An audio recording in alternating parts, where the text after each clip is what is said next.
پاک جس گھرانے میں پیدا ہوئے سارا گھرانہ ولیوں کا گھرانہ. کیسی اللہ نے شان عطا فرمائی. دیکھیں پورے خاندان میں ایک اللہ کا ولی آ جائے تو سارے خاندان کی برکتیں بہاریں مجھے لگ جاتی ہیں. یہاں خاندان ایسا، غوث پاک نے آنکھ کھولی، ماں بھی اللہ کی ولی، باپ دیکھا باپ بھی اللہ کا ولی، نانا دیکھا نانا بھی اللہ کا ولی، نانی دیکھی نانی بھی اللہ کی ولی، اپنی پھوپھی کو دیکھا تو وہ بھی اللہ کی ولی. سارا گھرانہ ولیوں کا تھا. یہ بھی ایک خصوصی شان ہے غوث پاک کی. جس خاندان میں آپ پیدا ہوئے وہ ولیوں کا خاندان. اچھا خاندان پہلے ہی سارا ولیوں کا تھا، اللہ نے پھر ولیوں کا سردار بھی ان کو عطا فرما دیا. ذرا بڑا تو وہاں سے کہتے سبحان اللہ. غوث پاک کی شان. اس لیے تو امام احمد رضا خان نے کہا نا، واہ واہ کیا مرتبہ ہے غوث بالا تیرا، اونچے اونچوں کے سروں سے ہے قدم والا تیرا. تو یہ ہے غوث پاک کا خاندان. ماں بھی اللہ کی ولیہ، باپ بھی اللہ کا ولی، پھر نانا بھی اللہ کا ولی، پھوپھی سرکار غوث پاک کی، ان کا نام تھا حضرت عائشہ رحمت اللہ علیہا. کیا نام تھا؟ حضرت عائشہ. ایک تو ہمارے پیارے آقا صلی اللہ علیہ وسلم کی بیوی ہے حضرت عائشہ، ان کا نام ہے. غوث پاک کی پھوپھی کا نام بھی حضرت عائشہ تھا. اللہ کی ولیہ. ان کا کیا کام تھا؟ وہ سارا دن گھر میں عبادت ہی کرتی رہتی تھی، باہر نہیں نکلنا، عبادت کرتے رہنا. ہوا یوں کہ ان کے زمانے میں قحط سالی آ گئی، لوگ بارش کو پانی کو ترسنے لگے، جانور ہلاک ہونے لگے، نماز استسقاء بھی پڑھی، بڑے ورد وظیفے کیے، لیکن بارش نہیں ہو رہی تھی. بالآخر سارے لوگ مل کر انہوں نے یہ فیصلہ کیا وہ سیدوں کا گھرانہ ہے ان کے پاس چلتے ہیں، وہاں بات بن جائے گی. وہاں جو مائی سارا دن عبادت کرتی رہتی ہے، غوث پاک کی پھوپھی سارا دن عبادت کرتی رہتی ہے، اس کے پاس جاتے ہیں انشاءاللہ ہمارا مسئلہ حل ہو جائے گا. تو لوگ سارے مل کر غوث پاک کی پھوپھی کے در پہ چلے گئے. ان کی خادمہ باہر آئی، پوچھا کیا لینے آئے ہو؟ لوگوں نے بتایا کہ اماں جی کو جا کر کہیں ہم بڑے پریشان ہیں، پانی کو ترس گئے ہیں، ہم جانور ہلاک ہو رہے ہیں، ہمارے کھیت تباہ و برباد ہو رہے ہیں، بارش نہیں ہو رہی. اب وہ خادمہ اندر جا کر غوث پاک کی پھوپھی جان کو جا کر بتاتی ہے کہ باہر لوگ آئے ہیں، یہ مسئلہ ہے. تو غوث پاک کی پھوپھی جان نے جو اللہ کی ولیہ تھی انہوں نے اپنی خادمہ کو کہا باہر جو لوگ آئے ہیں ان کو کہو کہ تمہارا کام ہو جائے گا. اب کیا ہوا؟ کوئی لمبا وظیفہ نہیں، کوئی چلا نہیں، اللہ اللہ. اللہ والے جو ہوتے ہیں ان کی ادائیں کچھ اور ہوتی ہے. کیا کیا انہوں نے؟ جارو پکڑا، اپنے صحن کی صفائی کی. صحن کی صفائی کرنے کے بعد ہاتھ اٹھا دیے، یا اللہ جارو دینا میرا کام تھا، پانی کا چھڑکاؤ تو فرما دے. ذرا بلند آواز سے کہہ دے سبحان اللہ. بس دعا کی، اللہ پاک نے بارش نازل فرما دی. اچھا کچھ لوگ سوچیں گے یہ کیسے ہو سکتا ہے، یہ کیسے ہو سکتا ہے؟ بارش نہیں ہو رہی تھی تو اللہ کی ولیہ نے دعا کی تو بارش ہو گئی ہے. میں ان کو یہ کہوں گا کہ قرآن مجید پڑھ کے دیکھو. کیا پڑھ کے دیکھو؟ قرآن مجید پڑھ کے دیکھو. ملکہ بلقیس کا تخت یمن سے ملک شام میں آگ جگنے سے پہلے آ گیا تھا.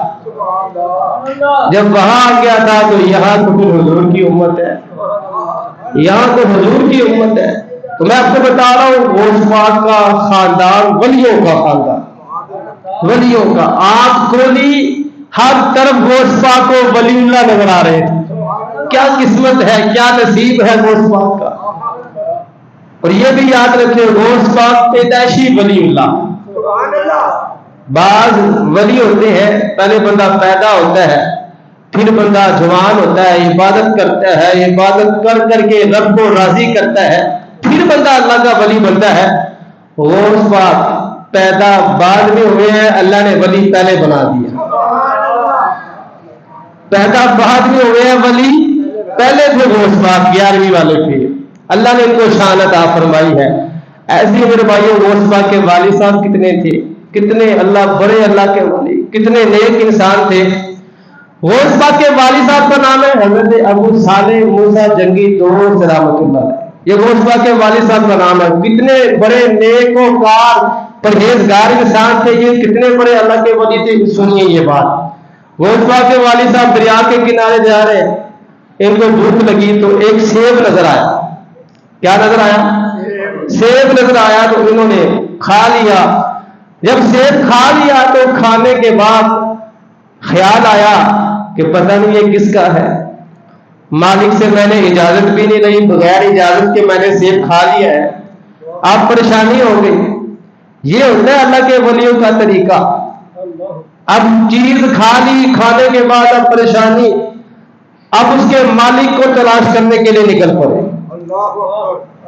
اس کے مالک کو تلاش کرنے کے لیے نکل پڑے۔ یہ سیب کا مالک کون ہے؟ جب تلاش کرنے نکلے تو سیب دیکھا آگے باغ ہے، وہاں سے سیب ٹوٹ ٹوٹ کے دریا میں آ رہے ہیں۔ اس باغ کے مالک کے پاس چلے گئے۔ اس باغ کا جو مالک تھا وہ بھی اللہ کا ولی۔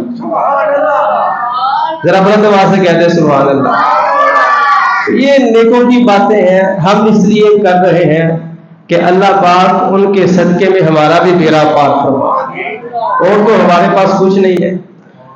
باغ کا مالک بھی اللہ کا ولی۔ اب غوث پاک کے جو والد صاحب تھے، یہ جب پہنچے وہاں پر باغ کے اندر، ان کو جا کر بتایا جی میں نے ایک سیب کھا لیا ہے، معافی مانگنے کے لیے آیا ہوں، بغیر اجازت کے سیب کھا لیا ہے، آپ سے گزارش ہے مجھے معاف کر دے۔ وہ بھی اللہ کے ولی تھے۔ انہوں نے کہا بندہ کوئی بڑا خاص لگتا ہے۔ انہوں نے کہا معافی تب ملے گی جب تم میری شرط مانو گے، جب تم میری شرط مانو گے پھر معافی ملے گی۔ میری شرط یہ ہے کہ 12 سال مجھے خدمت کرو۔ کتنے سال؟ 12 سال۔ 12 سال غوث پاک کے والد صاحب ایک سیب کی معافی کرانے کے لیے اس کی خدمت کرتے رہے۔ ذرا بلند آواز سے کہتے ہیں سبحان اللہ۔ اچھا ہمارے لیے یہ سبق کیا ہے؟ میرے لیے اور آپ کے لیے سبق یہ ہے کہ کسی کا مال نہیں کھانا۔ کسی کا مال ہمارا وہی ہے جو ہماری جیب میں ہے، کسی کی جیب پہ نظر نہیں رکھنی۔ اللہ نے جو ہمیں دیا ہمارا وہی ہے۔ آج ہر بندہ دوسرے بندے کو داں لگا رہا ہے۔ مزدور ہے تو وہ اپنے مالک کو داں لگا رہا ہے، مالک ہے تو وہ اپنے مزدور کو داں لگا رہا ہے، بیٹا ہے تو وہ ماں باپ سے کسی نہ کسی طریقے سے پیسے نکلواتا ہے دھوکے سے فرار سے، بھائی ہے تو بھائیوں کو لوٹ رہے ہیں۔ آج ہم کیا کر رہے ہیں؟ لاکھوں کروڑوں روپیہ کھا کے بھی کوئی پریشانی نہیں۔ بابا بلے شاہ کہتے ہیں حاجی بھی کیتی جاندے ہو، لو بھی پیتی جاندے ہو، کھا کے مال یتیماں دا بھج مسیدی جاندے ہو۔ حج بھی کیتی جاندے ہو، لو بھی پیتی جاندے ہو، کھا کے مال یتیماں دا بھج مسیدی جاندے ہو۔ پھٹ دلاں دے سیندے نہیں ٹوپیاں سیتی جاندے ہو، فرض بھلائی بیٹھے ہو نفلاں نہیں دی جاندے ہو، دسو نہ بلے نو ہے کی کیتی جاندے ہو۔ تو فقیر ہوتا ہے، فقیر ہوتا ہے، اس کا اپنا انداز ہوتا ہے۔ سادہ لفظوں میں بابا بلے شاہ امت محمدیہ کو سبق دے رہے۔ حج کرنا تو اپنے پیسوں کا کرو نا۔ مسجد میں جاتے ہو تو یتیموں کا مال کھا کے مسجد میں جا رہے، کیا ملے گا مسجد میں جانے سے؟ کیا ملے گا؟ آج لاکھوں کروڑوں روپیہ لوگ کھا جاتے ہیں، پریشانی کوئی نہیں ہے۔ ادھر آئے میرے بھائیوں، بڑی 11ویں شریف کے موقع پر میں آپ کو یہ بتا رہا ہوں، اللہ پاک نے غوث پاک تو غوث پاک ہے، ان کے باپ کو کتنی شان عطا فرمائی، کتنا تقویٰ، کتنا مقام عطا فرمایا تھا۔ ایک سیب کی معافی کرانے کے لیے 12 سال خدمت کی۔ جب 12 سال خدمت کر لی، کہا جی آپ کو معافی عطا فرما دے۔ وہ کہنے لگے نہیں میری ایک اور شرط ہے، پھر معافی ملے گی۔ انہوں نے کہا جی آپ کون سی شرط ہے؟ تو بتایا میری ایک بیٹی ہے، اس سے شادی کرنی پڑے گی، لیکن یاد رکھو وہ بیٹی ایسی بیٹی ہے، کانوں سے وہ بہری ہے، آنکھوں سے وہ نبینا ہے، ہاتھوں سے پاؤں سے وہ معذور ہے، ایسی میری بیٹی ہے تو میں اس سے شادی بھی کرنی پڑے گی۔ کتنا مشکل مرحلہ آ گیا۔ کتنا مشکل کام آ گیا. ہر کوئی سوچے یہ کوئی آسان کام تھا. وہ کہہ سکتے تھے کہ ساری زندگی گزارنی ہے, یہ کوئی ایک دن کی تو بات ہے نہیں. میں کیسے ہاتھوں سے بھی مزدور, پاؤں سے بھی مزدور بیوی رکھوں گا, کیا کروں گا میں؟ کوئی بات نہیں کی, بلکہ ایک سیب کو جو کھا لیا تھا غلطی سے, اس کو معاف کرانے کے لیے اس شرط کو بھی قبول فرما لی. اگر آپ نے دعا سے کہتے سبحان اللہ. پھر کیا ہوا؟ شادی ہو گئی. جب شادی ہوئی, کمرے میں گئے تو اپنی بیوی کو دیکھا تو وہ چاند بھی جس کو دیکھ کے شرما جائے. باہر آ جاتے ہیں, اس لڑکی کے والد صاحب کے پاس جاتے ہیں, کہتے ہیں آپ نے جو کہا کہی تھی وہ تو ہے ہی نہیں. آپ نے تو کہا تھا وہ کانوں سے بحری ہے, آنکھوں سے وہ نبینا ہے, مزدور ہے, ہاتھوں سے پاؤں سے, اندر تو صحیح سلامت چاند سے بھی زیادہ خوبصورت خاتون موجود ہے. جو آپ نے کہا تھا وہ نہیں ہے.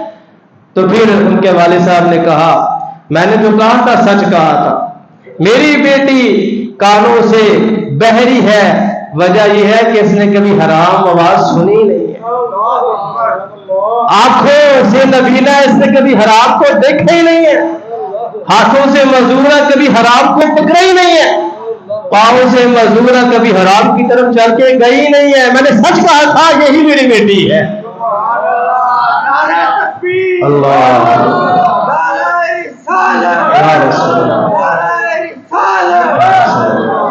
اب آپ کو سمجھ آئی, گود ماں دی درسگاہ پہلی, ایتھو زندگی دا رسول عین بندا, ایتھو داتا خواجہ فرید بن کے دکھی دلاں دے واسطے چین بندا. باپ بھی شانوں والا, ماں بھی شانوں والی. آنکھ کھولی تو ولی اللہ نظر آ رہے ہیں غوث پاک کو. اب غوث پاک کے والد صاحب امام حسن کی اولاد سے اور غوث پاک کی والدہ امام حسین کی اولاد سے, دونوں ماں باپ سید ہیں غوث پاک کے. اعلیٰ حضرت نے بڑے خوبصورت انداز میں غوث پاک کی بارگاہ میں حاضری دی. اعلیٰ حضرت کہتے ہیں تو حسینی حسنی کیوں نہ محی الدین ہو, تو حسینی حسنی کیوں نہ محی الدین ہو, اے خضر مجمع بحرین ہے چشمہ تیرا. اب میں آپ کو اس شعر کی تشریح کر کے وضاحت کر کے سمجھاتا ہوں. امام احمد رضا خان نے کیا کہا, تو حسینی حسنی کیوں نہ محی الدین ہو, اے خضر مجمع بحرین ہے چشمہ تیرا. اب تشریح سنے ذرا. امام احمد رضا خان رحمۃ اللہ علیہ نے, یہ قرآن مجید میں آتا ہے نا, اللہ فرماتا ہے مرج البحرین یلتقیان بینہما برزخ لا یبغیان فبأی آلاء ربکما تکذبان. قرآن مجید میں اللہ نے فرمایا دو سمندر ہیں جو آپس میں ملے ہوئے ہیں. مرج البحرین یلتقیان, اللہ نے دو سمندروں کو جاری کیا جو ملے ہوئے ہیں, لیکن حقیقت میں ان کے درمیان ایک رکاوٹ ہے. بینہما برزخ لا یبغیان, اللہ فرماتا رکاوٹ نظر نہیں آ رہی. ایک سمندر کا پانی دوسرے سمندر میں نہیں جا سکتا, دوسرے کا پانی ادھر نہیں آ سکتا. رکاوٹ ہے لیکن بظاہر دیکھنے میں وہ دونوں ملے ہوئے ہیں. اللہ پاک نے قرآن مجید میں ارشاد فرمایا یخرج منہما اللؤلؤ والمرجان, وہ جو دو سمندروں کے ملنے کی جگہ ہے نا, وہاں سے اللہ قیمتی موتی پیدا فرماتا ہے. ذرا اپنے میں وہاں سے کہتے ہیں سبحان اللہ. سورہ رحمان سنا رہا ہوں آپ کو. کون سی سورہ سنا رہا ہوں؟ سورہ رحمان آپ کو سنا رہا ہوں. سورہ رحمان, اس میں یہ بات ہے, اللہ نے فرمایا دو سمندر ہیں آپس میں ملے ہوئے ہیں, حقیقت میں ان کے درمیان رکاوٹ ہے. ادھر کا پانی ادھر نہیں جا سکتا, ادھر کا پانی ادھر نہیں آ سکتا. اللہ نے فرمایا یہ جو ان کے ملنے کی جگہ ہے, یہاں سے اللہ قیمتی موتی پیدا فرماتا ہے. اب سمجھے امام احمد رضا خان نے یہی بات بڑے ہی خوبصورت انداز میں غوث پاک کی بارگاہ میں حاضر لگوائی. امام احمد رضا خان کہتے ہیں قرآن میں جب یہ آیا ہے, اعلیٰ حضرت کہتے ہیں حضور غوث پاک میں آپ کی بارگاہ میں یہ عرض کرتا ہوں, جہاں پر دو سمندر پانی کے ملتے ہیں اللہ وہاں سے قیمتی موتی پیدا فرماتا ہے. تو جہاں پر امام حسن اور امام حسین کے فیضان کا سمندر ملے, وہاں سے تو پھر غوث پاک نہیں پیدا ہونا تھا. انہوں نے وہاں سے کہہ دے سبحان اللہ. حسینی حسنی کیوں نہ محی الدین ہو، اے خضر مجمع بحرین ہے چشمہ تیرا۔ باپ امام حسن کی اولاد میں سے، ماں امام حسین کی اولاد میں سے، اعلیٰ حضرت کہتے ہیں دو سمندروں کا پانی جہاں مل رہا ہے وہاں سے اللہ قیمتی موتی پیدا فرماتا ہے، جہاں پر امام حسن اور امام حسین کے فیضان کا سمندر ملے گا وہاں سے تو غوث پاک نہیں پیدا ہونا ہے۔ تو یہ ہے میرے اور آپ کے غوث پاک۔ 11ویں والے پیر اللہ نے ان کو کتنی شانیں عطا فرمائی ہیں۔ آپ کو میں صحیح بخاری کی حدیث سناتا ہوں۔ صحیح بخاری کی حدیث کون سی کتاب ہے جی؟ صحیح بخاری کی حدیث۔ آپ سن کے حیران ہو جائیں گے کہ اللہ کے ولیوں کو اللہ پاک نے کیا ہی شانیں عطا فرمائی ہے۔ اور یہ حدیث بھی حدیث قدسی ہے۔ حدیث قدسی، حدیث قدسی کسے کہتے ہیں سمجھیے ذرا۔ عام جو حدیث ہوتی ہے نا، کلام نبی پاک صلی اللہ علیہ وسلم کا ہوتا ہے، آگے روایت کرنے والے سرکار کے صحابی ہوتے ہیں، ٹھیک ہو گیا، یہ عام جو حدیث ہے۔ حدیث قدسی کیا ہوتی ہے؟ کلام اللہ کا ہوتا ہے، روایت کرنے والے پیارے آقا صلی اللہ علیہ وسلم ہوتے ہیں، یہ حدیث قدسی ہے۔ حدیث قدسی بخاری کے اندر یہ موجود ہے، بڑی پیاری حدیث پاک۔ میرے اور آپ کے پیارے آقا صلی اللہ علیہ وسلم نے ارشاد فرمایا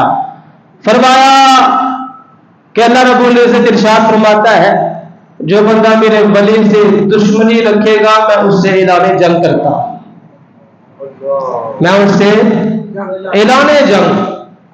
کون فرما رہا ہے؟ رب فرما رہا ہے جو میرے کسی ولی سے دشمنی رکھے گا میں اس سے اعلان جنگ کرتا ہوں۔ دو بندوں کے بارے میں آیا ہے، ایک سود خور کے بارے میں آیا ہے، جو سود کھانے والے ہیں ان سے بھی اللہ کا اعلان جنگ ہے، جو اللہ کے ولیوں کے دشمن ہیں ان سے بھی اللہ کا اعلان جنگ ہے۔ اسی حدیث میں اللہ پاک نے آگے ارشاد فرمایا، اللہ فرماتا ہے میرا بندہ جن طریقوں سے میرا قرب حاصل کرتا ہے ان طریقوں میں سے سب سے پسندیدہ طریقہ فرضوں پہ عمل کرنا ہے۔ کس پہ عمل کرنا ہے؟ بابے بولے شاہ نے کہا فرض پڑھائی بیٹھے ہو نفلہ نہیں دی جاتے ہو، تو پہلے کس پہ عمل کرنا ہے؟ فرض پہ۔ اللہ نے بھی یہی فرمایا حدیث کے اندر، حدیث قدسی میں کیا فرمایا جن طریقوں سے بندہ میرا قرب حاصل کرنا چاہتا ہے ان طریقوں میں سے جو سب سے میرا پسندیدہ طریقہ ہے وہ ہے فرض پہ عمل کرنا۔ وہ کیا ہے؟ فرض پہ عمل کرنا۔ فرض پر عمل کرنے کے بعد اللہ نے فرمایا بندہ نفل پڑھتا رہتا ہے، میرا بندہ نفل پڑھتا رہتا ہے، نفل پڑھ کے وہ میرا قرب حاصل کرتا رہتا ہے۔ اللہ نے فرمایا ایک وقت ایسا آتا ہے کہ میں اس بندے کو اپنا محبوب بنا دیتا ہوں۔ ذرا اپنا دعا سے کہہ دیں سبحان اللہ۔ شکر کریں یہ حدیث بھی بخاری کے اندر موجود ہے، شکر کریں یہ حدیث بھی بخاری کے اندر موجود ہے۔ یہ تو منکروں نے کہہ دینا تھا بخاری دکھاؤ جی، بخاری میں لکھا ہے کہ نہیں لکھا؟ اب سنیے اگلی بات، اللہ فرماتا ہے جب میں اس بندے کو اپنا محبوب بنا لیتا ہوں، اس سے میں محبت کرتا ہوں، پھر کیا ہوتا ہے؟ اللہ فرماتا ہے میں اس کے کان بن جاتا ہوں جن سے وہ سنتا ہے۔ ذرا بولنے وہاں سے کہہ دیں سبحان اللہ۔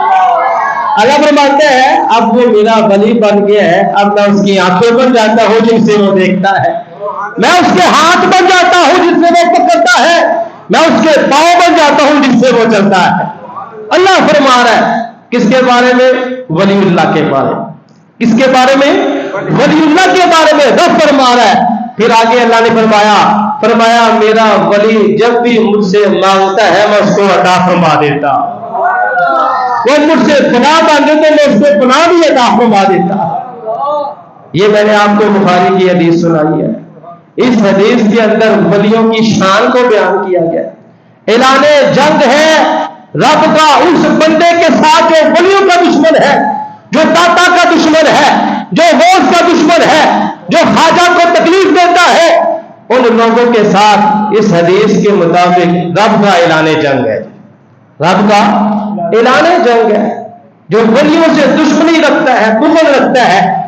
اگلی بات کتنی ہی پیاری بات ہے، اللہ نے فرمایا جب کوئی بندہ میرا ولی بن جاتا ہے میں اس کے کان بن جاتا ہوں، میں اس کی آنکھیں بن جاتا ہوں۔ سادہ لفظوں میں آپ کو سمجھاتا ہوں، سادہ لفظوں میں۔ مفتی احمد یار خان نے بھی رحمت اللہ علیہ اس حدیث کی تشریح میں کہتے ہیں اس کا کیا مطلب ہے؟ اللہ آنکھیں بن جاتا ہے۔ اس کا کیا مطلب ہے؟ اللہ کان بن جاتا ہے۔ اللہ تو ان چیزوں سے پاک ہے نا، تو اس حدیث کا مطلب کیا ہوا؟ بڑے خطرناک لفظ ہے، بڑے سوچ سمجھ کے بات کرنی پڑتی ہے۔ تو مفتی احمد یار خان رحمۃ اللہ علیہ نے سادہ لفظوں میں امت محمدیہ کو سمجھایا، فرمایا اس کا مطلب یہ ہے، اللہ نے یہ جو فرمایا ہے میں اس کے کان بن جاتا ہوں، میں اس کی آنکھیں بن جاتا ہوں، اس کا مطلب یہ ہے کہ اس کے کانوں میں خدائی طاقت آ جاتی ہے۔ جس کو سمجھ آ گیا کہہ دے سبحان اللہ۔ اس کے کانوں میں خدائی طاقت آ جاتی ہے، اس کی آنکھوں میں خدائی طاقت آ جاتی ہے، اس کے ہاتھوں میں خدائی طاقت آ جاتی ہے۔ آنکھیں تو اس کی عام انسانوں کی طرح ہوتی ہیں، لیکن جس طرح عام بندہ دیکھتا ہے وہ ویسے نہیں دیکھتے، وہ بڑی دور تک دیکھتے ہیں۔ وہ عام بندوں کی طرح نہیں سنتے، وہ بڑی دور تک سن لیتے ہیں۔ یہ مطلب ہے آنکھیں بن جاتا ہوں، اس کی آنکھوں میں خدائی طاقت آ جاتی ہے۔ کان بن جاتا ہوں، اس کے کانوں میں خدائی طاقت آ جاتی ہے۔ ہاتھ بن جاتا ہوں، اس کے ہاتھوں میں خدائی طاقت آ جاتی ہے۔ پاؤں بن جاتا ہوں، اس کے پاؤں میں خدائی طاقت آ جاتی ہے۔ یہ تو عام ولی اللہ کی بات ہے نا، جو ولی بنتا ہے، جس کو رب اپنا محبوب بنا لیتا ہے، تو غوث پاک کی شان کا عالم کیا ہو گیا؟ غوث اعظم درمیان اولیاء، جو محمد درمیان انبیاء، جو نبیوں رسولوں کے درمیان ہمارے پیارے آقا صلی اللہ علیہ وسلم کا مرتبہ اور مقام ہے، ایسے ہی ولیوں میں وہی مرتبہ اور مقام شہنشاہ بغداد 11ویں والے پیر کا۔ اب یہ اللہ کے ولی ہیں، اللہ نے کیا فرمایا؟ میں ان کی آنکھیں بن جاتا ہوں، میں ان کے کان بن جاتا ہوں، میں ان کے ہاتھ بن جاتا ہوں۔ اب سنیے ذرا غوث پاک کے کانوں کی کرامت، غوث پاک کے کانوں کی کرامت کتنا سنتے تھے۔ بڑی پیاری بات میں نے پڑھی، غوث پاک کی ایک مریدنی تھی، ایک عورت۔ کیا تھی؟ مریدنی تھی غوث پاک کی ایک عورت۔ اس کو کوئی کام تھا، وہ پہاڑ پر گئی، پہاڑ کے اندر غار میں اس نے جانا تھا، وہاں اس کو کوئی کام تھا۔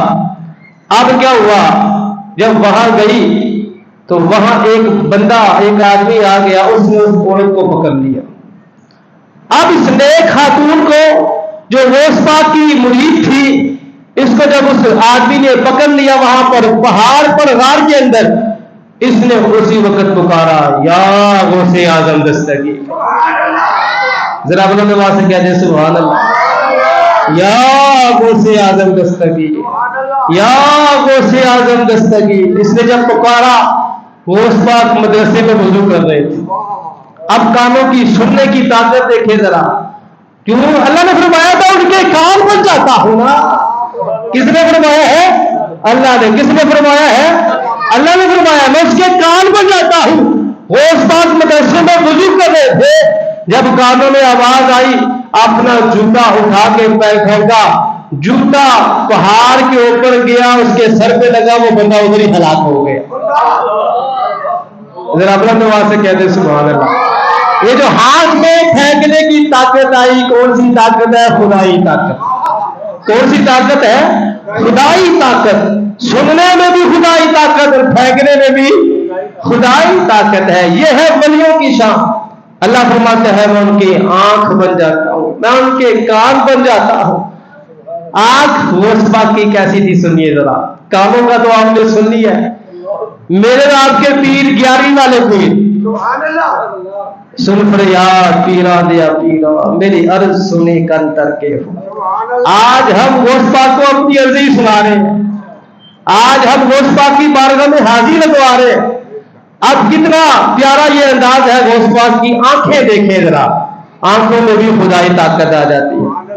غوث پاک کا ایک خادم تھا، اس کا نام تھا محمد ہروی رحمت اللہ علیہ، ابو عبداللہ محمد ہروی رحمت اللہ علیہ، یہ اس کا نام تھا۔ قد اس کا چھوٹا تھا، چھوٹا قد تھا۔ غوث پاک کا وہ خادم تھا، نام اس کا محمد ہروی تھا، لیکن غوث پاک نے اس کا نام رکھا ہوا تھا محمد طویل۔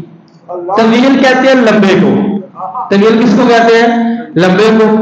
قد اس کا چھوٹا تھا، غوث پاک کا خادم تھا، قد اس کا چھوٹا تھا، غوث پاک اس کو لمبا لمبا کہتے تھے۔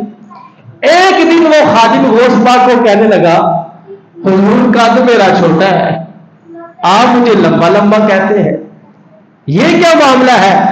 تو غوث پاک نے فرمایا، دیکھیے غوث پاک کی نظر کا کمال، غوث پاک نے فرمایا میں تمہیں جو لمبا کہتا ہوں نا وہ اس وجہ سے کہتا ہوں کہ اللہ نے تمہیں لمبی زندگی عطا فرمانی اور تم نے اپنی زندگی میں بڑے لمبے لمبے سفر کرنے ہیں، اس وجہ سے میں تمہیں لمبا کہتا ہوں۔ پھر لکھنے والے لکھتے ہیں ایسا ہی ہوا، اس بندے کی عمر اللہ نے اس کو 137 سال عمر عطا فرمائی۔ ذرا بلند آواز سے کہہ دے سبحان اللہ۔ کتنے سال؟ 137 سال اللہ نے اس کو عمر عطا فرمائی اور لمبے لمبے سفر کیے اس نے، پھر یہاں تک کہ کوئی کاف تک پہنچ گیا وہ بندہ، اتنے لمبے لمبے سفر کیے، کیوں؟ غوث پاک کی نگاہ نے پہلے ہی دیکھ لیا۔ تو اللہ فرماتا ہے جب میں کسی کو اپنا ولی بناتا ہوں میں اس کی آنکھیں بن جاتا ہوں، میں اس کے کان بن جاتا ہوں، میں اس کے ہاتھ بن جاتا ہوں، میں اس کے پاؤں بن جاتا ہوں، ہاتھ بن جاتا ہوں۔ سنیے ذرا غوث پاک کے ہاتھوں میں کتنی طاقت ہے، سبحان اللہ۔ ذرا بلند آواز سے کہہ دے سبحان اللہ، کیونکہ آج 11ویں والے پیر کی باتیں ہو رہی ہیں، زور لگا کر کہہ دے سبحان اللہ، اور زور لگا کر کہے سبحان اللہ۔ غوث پاک کے ہاتھوں کی طاقت سنیے ذرا میرے بھائی، کتنی اللہ نے ان کو شان عطا فرمائی ہے۔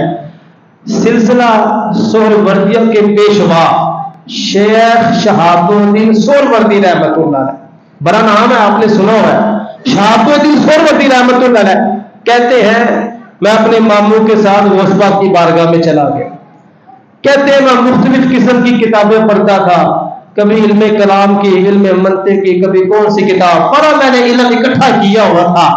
تو شیخ شہاب الدین سہروردی سہروردیوں کے پیشوا ہے، کہتے ہیں میں غوث پاک کی بارگاہ میں جب گیا نا، غوث پاک نے میرے سینے پہ ہاتھ مارا، میں سب کچھ بھول گیا۔ ذرا بلند آواز سے کہتے ہیں سبحان اللہ۔ ہاتھ کی طاقت دیکھیں غوث پاک کی، کہتے ہیں میرے سینے پہ ہاتھ مارا، جو کچھ دنیا کا علم میں نے پڑھا تھا میں سب کچھ بھول گیا، اللہ نے مجھے خدائی علم عطا فرما دیا۔ یہ ہے ہاتھ کی طاقت، اس کے ہاتھوں میں خدائی طاقت آ جاتی ہے۔ غوث پاک کی بارگاہ میں ایک عورت اپنا بچہ چھوڑ گئی کہ حضور یہ آج سے آپ کے پاس ہے، آپ کی خدمت کیا کرے گا۔ کچھ عرصے بعد اس کی ماں جب آئی ملنے کے لیے، دیکھا بیٹا دبلا پتلا کمزور ہے، رنگ اس کا پیلا پڑ چکا ہے۔ غوث پاک کو اس نے دیکھا، غوث پاک مرغ کھا رہے، ذرا بلند آواز سے کہہ دے سبحان اللہ۔ غوث پاک مرغا کھا رہے ہیں، بیٹا اس کا کمزور ہو چکا ہے۔ ماں ہوتی ہے آپ کو پتہ ہے، کنڈا جے پترانو چپدا درد مامانو آندا۔ ماں ہوتی ہے، ماں سے اپنی اولاد کا دکھ دیکھا نہیں جاتا، ماں پریشان ہو جاتی ہے اپنی اولاد کو پریشان دیکھ کے۔ اس کو کمزور دیکھا، پیلا رنگ اس کا ہو گیا تھا، دبلا پتلا، ماں سے رہا نہ گیا، اس نے کہہ دیا حضور غوث پاک کی بارگاہ میں عرض کر دی خود تو آپ مرغا کھا رہے ہیں، میرے بیٹے کو بھی کچھ کھلا دیتے۔ غوث پاک رضی اللہ تعالیٰ عنہ پیروں کے پیر ہے جی، پیروں کے پیر ہے، شہنشاہ بغداد ہے، غوث اعظم دستگیر ہے۔ آپ نے پھر اس کو اپنے پاس بٹھا لیا، جب مرغا کھا لیا جو ہڈیاں بچی تھی، ہاتھوں کی طاقت دیکھیں، ان ہڈیوں پہ ہاتھ پھیرا دوبارہ مرغا زندہ ہو گیا۔ غوث پاک نے فرمایا جب تیرا بیٹا اس مقام پہ پہنچے گا تو یہ بھی مرغے کھایا کرے گا۔ تو دین کے لیے پہلے تکلیفیں برداشت کرنی پڑتی ہیں نا۔ غوث پاک نے 18 سال اپنے شہر میں علم دین حاصل کیا، پھر بغداد چلے گئے، وہاں 9 سال پڑھا، جب 9 سال پڑھ لیا پھر 25 سال جنگلوں میں نکل گئے۔ غوث پاک پتے کھا کے گزارا کرتے تھے، کیا کھا کے؟ پتے کھا کے۔ ہر تنگی کے بعد آسانی ہے، ہر تنگی کے بعد آسانی ہے، ہر تنگی کے بعد آسانی۔ ان مع العسر یسرا فإن مع العسر یسرا، یہ رب کا وعدہ ہے، ہر تنگی کے بعد آسانی ہے۔ تو غوث پاک نے پہلے تنگیاں بھی تو کتنی کاٹی ہیں، پتے کھا کے جنگلوں میں 25 سال۔ کس کو راضی کیا ہے؟ رب کو راضی کیا ہے۔ کیوں کہتے غوث پاک جنگل میں چل بلیا چل اتھے چلیے جتھے سارے انے، چل بلیا چل اٹھے چلیے جتھے سارے انے، نہ کوئی ساڈی ذات پچھاڑے نہ کوئی سانو منے۔ یہ جو اللہ کے ولی ہوتے ہیں ان کو شوق نہیں ہوتا کہ ہمیں کوئی مانے، یہ تو رب ہے، لوگوں کے دلوں میں ان کی محبت پیدا فرما دیتا ہے۔ تو رب ہے، وہ نہیں جاتے، وہ تو نکل جاتے ہیں سیٹ، وہ تو بتاتے بھی نہیں ہے میں کون، وہ تو چھپ چھپ کے رہتے ہیں۔ ان کا مقصد یہی ہوتا ہے کہ اللہ کو راضی کرنا ہے، اللہ کے رسول کو راضی کرنا ہے۔ تو اللہ فرماتا ہے جب کوئی بندہ میرا ولی بن جاتا ہے میں اس کی آنکھیں بن جاتا ہوں، میں اس کے کان بن جاتا ہوں، میں اس کے ہاتھ بن جاتا ہوں، میں اس کے پاؤں بن جاتا ہوں۔ ہاتھوں کا بھی آپ نے سن لیا، کانوں کا بھی سن لیا، آنکھوں کا بھی سن لیا، اب پاؤں کی بات سناتا ہوں غوث پاک کی۔ کتنی خدائی طاقت ہے غوث پاک کے قدموں میں۔ غوث پاک کا ایک خادم ہے، وہ کہتا ہے میں ساری رات جاگتا رہتا تھا کہ غوث پاک اٹھیں گے تو پھر وضو کے لیے پانی پیش کروں گا۔ وہ کہتا ہے کہ ایک دن غوث پاک اٹھے، کمرے سے باہر آئے، میں پیچھے پیچھے، غوث پاک اپنے مکان سے باہر نکلے، کہتے میں بھی پیچھے پیچھے چل پڑا۔ کہتے ہیں پھر ہوا ایسا، میں نے دیکھا کہ دوسرا شہر آ گیا، دوسرا شہر آ گیا۔ کہتے ہیں جی میں پیچھے پیچھے شہر آیا، پھر ایک مکان آیا، اس مکان میں غوث پاک تشریف لے گئے۔ 6 بندے ایک کمرے میں موجود تھے، 7واں بندہ بیمار تھا، اس کے کراہنے کی آواز آ رہی تھی، رونے کی آواز آ رہی تھی۔ کچھ دیر بعد اس کی آواز بند ہوگی، وہ فوت ہو گیا۔ یہ جو 6 بندے تھے ان میں سے ایک بندہ اس کی لاش اٹھا کے باہر چلا گیا۔ اب یہ بندہ کہتا ہے میں غوث پاک کے ساتھ سارا معاملہ دیکھ رہا تھا، پھر کیا ہوا، ایک کافر غوث پاک کی بارگاہ میں پیش کیا گیا، بڑی بڑی اس کی مونچھیں تھی، بڑی بڑی اس کی آنکھیں تھی۔ غوث پاک نے اس کافر کو کلمہ پڑھا کے مسلمان کر دیا، نام اس کا محمد رکھا، نام اس کا محمد رکھا۔ وہ جو 6 بندے موجود تھے ان 6 کو کہا یہ جو تمہارا 7واں بھی فوت ہوا ہے نا، یہ 7ویں کی جگہ اب یہ بندہ آ گیا ہے، 7ویں کی جگہ اب یہ بندہ آ گیا، اس کو رکھ لو۔ وہ خادم کہتا ہے جی وہاں سے غوث پاک واپس نکل آئے، کہتے ہیں میں بھی غوث پاک کے پیچھے پیچھے پیچھے پیچھے بغداد میں آگے جی۔ صبح کا وقت ہوا، خادم جو مدرسے میں غوث پاک کے پاس پڑھتا بھی تھا وہ کہتا ہے میں بڑا پریشان، غوث پاک نے میں سبق سناؤ، وہ کہتے ہیں میں نے کہا حضور وہ رات والا واقعہ بتا دیں، رات والا واقعہ بتا دیں، ہوا کیا تھا، ہم کہاں گئے تھے، کون سا شہر تھا؟ تو غوث پاک نے فرمایا جب تک میری زندگی ہے تم نے یہ بات کسی کو نہیں بتانی، اس کو منع کیا، میرے بعد بتا دینا، ابھی نہیں بتانی۔ فرمایا رات والا واقعہ یہ ہے میں ایران شہر گیا تھا، ذرا بلند آواز سے کہتے سبحان اللہ۔ اچھا اس کے پاؤں میں خدائی طاقت آ جاتی ہے، اس کے پاؤں میں خدائی طاقت آ جاتی ہے۔ غوث پاک نے فرمایا میں ایران گیا تھا، وہ جو 6 بندے بیٹھے تھے وہ وقت کے ابدال بیٹھے تھے، وہ جو 7واں فوت ہوا وہ ایک ابدال فوت ہوا تھا، اب 7ویں کی جگہ پوری کرنی تھی، 7واں بندہ نہیں مل رہا تھا۔ کچھ دنیا سے ایک کافر کو لایا گیا، میں نے اسے کلمہ پڑھا کے مسلمان کیا، 7ویں ابدال کی جگہ اس کو مقرر کر دی۔ نگاہ ولی میں وہ تاثیر دیکھی بدلتی ہزاروں کی، کافر تھا، کافر سے سیدھا ہی ابدال کی سیٹ تھی، کتنا بڑا مقام اور مرتبہ مل گیا، اور یہ کس کے صدقے میں ملا؟ شہنشاہ بغداد کے صدقے میں ملا، 11ویں والے پیر کے صدقے میں ملا۔ غوث پاک کے قدموں کی طاقت دیکھے میرے بھائیوں، کیا ہی طاقت ہے کہ بغداد سے چلتے ہیں تھوڑی دیر میں ایران پہنچ جاتے ہیں، ایک شہر سے دوسرے شہر میں، پھر دوسرے شہر سے واپس آ جاتے ہیں۔ کیوں آ جاتے ہیں؟ میں نے آپ کو بخاری شریف کی حدیث سنائی ہے، اللہ فرماتا ہے جو میرا ولی ہوتا ہے میں اس کی آنکھیں بن جاتا ہوں، میں اس کے کان بن جاتا ہوں، میں اس کے ہاتھ بن جاتا ہوں، میں اس کے پاؤں بن جاتا ہوں، اس کے ہاتھوں میں خدائی طاقت آ جاتی ہے، اس کی آنکھوں میں خدائی طاقت آ جاتی ہے۔ تو آج کی خوبصورت محفل پاک میں ہم نے یہ باتیں سمجھی ہیں کہ اللہ کے ولیوں کی جو آنکھیں ہوتی ہیں بظاہر تو وہ ہماری طرح ہوتی ہیں لیکن ان میں طاقت خاص رکھی گئی ہے، ان کے جو کان ہوتے ہیں بظاہر تو ہماری طرح ہوتے ہیں لیکن خاص طاقت اللہ نے ان کو عطا فرمائی۔ یہ یاد رکھ لے میرے بھائیوں، اور کسی کے دل میں یہ بھی بات آ سکتی ہے کہ یار عشاء کے بعد بیٹھے ہیں، قاری صاحب ہمیں کرامتیں سنا رہے ہیں، غوث پاک کی کرامتیں سنا رہے ہیں، تو کوئی اور ہی بات سنا دیتے۔ تو میرے بھائیوں یہ بات میں آپ کو بتا دوں، ولیوں کی کرامتیں بیان کرنا صرف ہمارا کام نہیں ہے، بلکہ اللہ نے بھی ولیوں کی کرامتوں کو بیان فرمایا ہے۔ ذرا بلند آواز سے کہتے سبحان اللہ۔ 19ویں سپارے کے اندر سلیمان علیہ السلام کے امتی کا جو واقعہ ہے وہ کیا تھا؟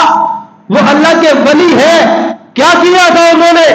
یمن سے ملک شام میں ملکہ بلقیس کا تخت لے آئے تھے۔ تو قرآن مجید میں بھی ولیوں کی کرامت کو بیان کیا گیا ہے۔ قرآن مجید کے اندر بھی حضرت سلیمان علیہ السلام نے جب اپنی امت کے ولی کی اس کرامت کو دیکھا تو حضرت سلیمان علیہ السلام مسکرا پڑے۔ ذرا بلند آواز سے کہتے سبحان اللہ۔ ظاہری بات ہے، دیکھیں پہلے جن نے کہا میں لاتا ہوں ملکہ بلقیس کا تخت۔ سلیمان علیہ السلام نے پوچھا کتنا ٹائم لگاؤ گے؟ وہ کہنے لگا جی آپ کی محفل ختم ہونے سے پہلے تخت آ جائے گا۔ سلیمان علیہ السلام نے فرمایا نہیں، اس سے بھی جلدی چاہیے، اس سے بھی جلدی چاہیے۔ پھر قال الذی عنده علم من الکتاب انا آتیک بہ قبل ان یرتد الیک طرفک۔ اللہ فرماتا ہے سلیمان علیہ السلام کی محفل میں ایک بندہ ایسا بھی تھا جس کو ہم نے کتاب کا علم عطا فرمایا۔ اس نے کہا میں لاتا ہوں۔ پوچھا کتنا ٹائم لگاؤ گے؟ انا آتیک بہ قبل ان یرتد الیک طرفک، میں لاتا ہوں، آپ کی آنکھ جھپکنے سے پہلے تخت آپ کے سامنے آ جائے گا۔ یمن میں تخت ہے، ملک شام میں لانا ہے، اتنا بڑا تخت پھر لایا گیا۔ جب سامنے تخت آ گیا، حضرت سلیمان علیہ السلام نے اپنے امت کی ولی کی طاقت کو دیکھا، دیکھ کر مسکرائے، مسکرا کر کہا ھذا من فضل ربی، یہ ہے ہی میرے رب کا فضل۔ اگر وہاں پر تخت کو لایا جا سکتا ہے تو یہاں داتا علی جمیری شہر لاہور میں لاہور کے رہنے والوں کو لاہور میں رہتے ہوئے کعبہ بھی دکھا دیتے ہیں۔ لوگوں نے اعتراض کیا قبلہ ٹھیک نہیں ہے، دادا صاحب نے کہا پھر آ جاؤ نماز پڑھو۔ جب نماز پڑھی تو سب نے اپنی آنکھوں کے سامنے کانا کعبہ دیکھ لیا۔ یہ ہے ولیوں کی کرامت۔ قرآن مجید میں ولیوں کی کرامت کو بیان کیا گیا ہے۔ ایک اور کرامت بتاؤں گا آپ کو ولیوں کی جو قرآن میں بیان کی گئی ہے۔ آئے ذرا بلند آواز سے کہہ دے سبحان اللہ۔ حضرت مریم کے پاس بے موسم پھل آیا کرتے تھے۔ حضرت مریم اللہ کی ولیہ، حضرت عیسیٰ علیہ السلام کی والدہ ابھی چھوٹی ہے، جس حجرے میں عبادت کرتی تھی اس حجرے کے اندر پھل آیا کرتے تھے۔ کون سا پھل آتا تھا جو مارکیٹ میں موجود نہیں تھا؟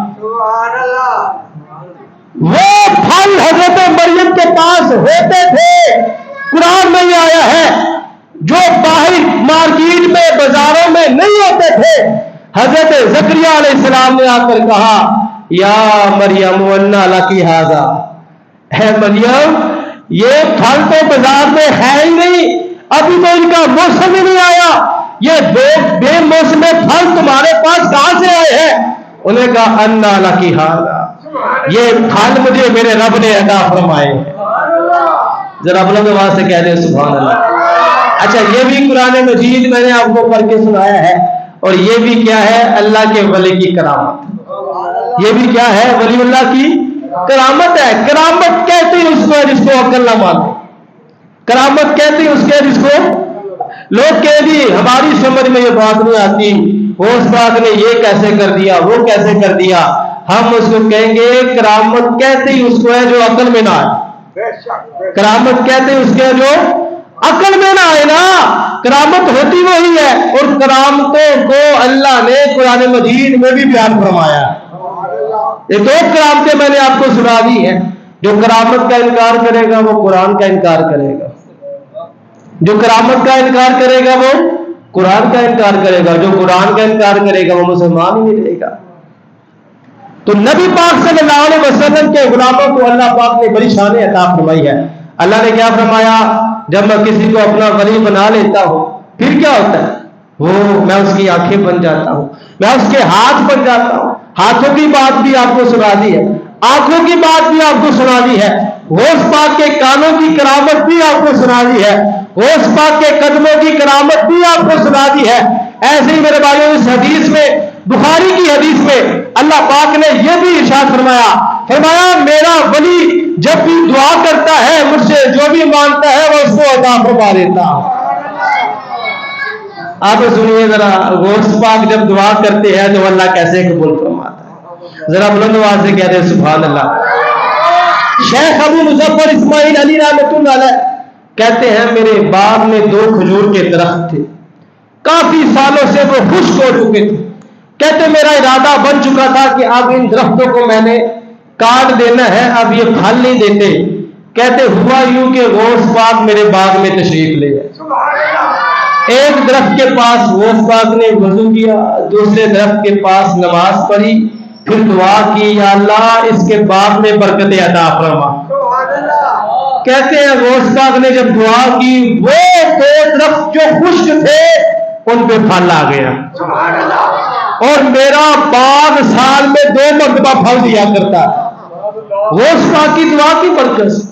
ولی اللہ جب اللہ سے مانگتے ہیں اللہ عطا فرما دیتا ہے, اور یہ اللہ کا فرمان ہے. کس کا فرمان ہے؟ اللہ کا فرمان ہے. ایسے ہی میرے بھائیوں غوث پاک دریا کے کنارے جا رہے تھے. کہاں جا رہے تھے؟